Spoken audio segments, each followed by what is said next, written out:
सभी बहन भाइयों को नमस्कार।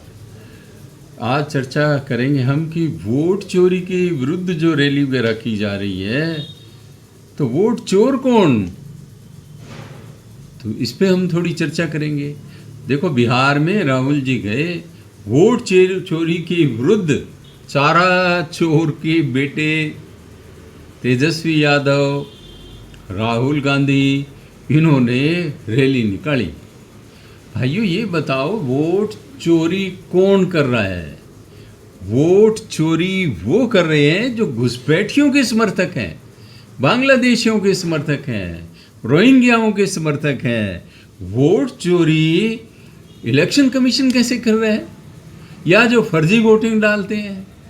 अब जो घुसपैठिए हैं वो एक माइनॉरिटी कम्युनिटी से हैं ज़्यादातर, तो वो माइनॉरिटी कम्युनिटी वाले किसके वोटर हैं? क्या वो सत्ताधारी दल को वोट देते हैं, या जो सो कॉल्ड सेक्युलर लोग हैं उनको वोट देते हैं? तो वोट चोरी किसने करी, ये मुद्दा विचारणीय है। फिर वोट चोरी को रोका कैसे जाए? रोका जाएगा एसआईआर के माध्यम से। उसके लिए सारे भारत में एसआईआर होना चाहिए, जिसको सुप्रीम कोर्ट ने भी ग्रीन सिग्नल दिखा दिया है।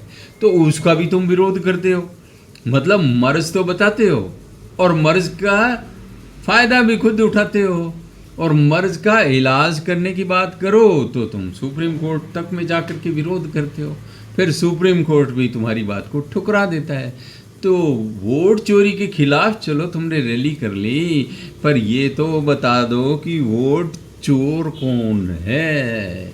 और बल्कि 2003 में पहले एसआईआर हुआ था और अब जाकर के 22 साल बाद हो रहा है। तो भाइयों, ये तो हर मतलब जब भी इलेक्शन किसी स्टेट का या किसी का भी हो, उससे पहले एसआईआर की हुई शुद्ध वोटर लिस्ट होनी चाहिए, जिससे जो अनधिकृत वोटर्स हैं, जो भारत के नागरिक नहीं हैं, वो लोग वोटिंग नहीं कर सकें और यहाँ के निवासियों का अधिकार का हनन नहीं हो।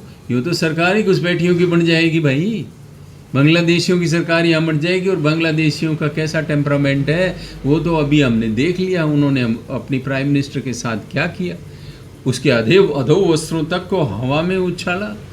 बंग बंधु का मुजस्समा, जिसको मूर्ति कहते हैं, वो तोड़ी गई, उस पर पेशाब तक किया गया। तो भाइयों, ये संस्कृति वहाँ से आ रही है, तो इसलिए एसआईआर भी ज़रूरी है और वोट चोरों की पहचान भी ज़रूरी है। आप लोगों ने सुना, मैं छोटा ही बनाता हूँ वीडियो क्योंकि बड़ा आप लोग सुनेंगे नहीं। तो आप लोगों ने सुना, आपको पसंद आई तो लाइक शेयर एंड सब्सक्राइब कर देना और कमेंट दे देना। पुनः पुनः धन्यवाद।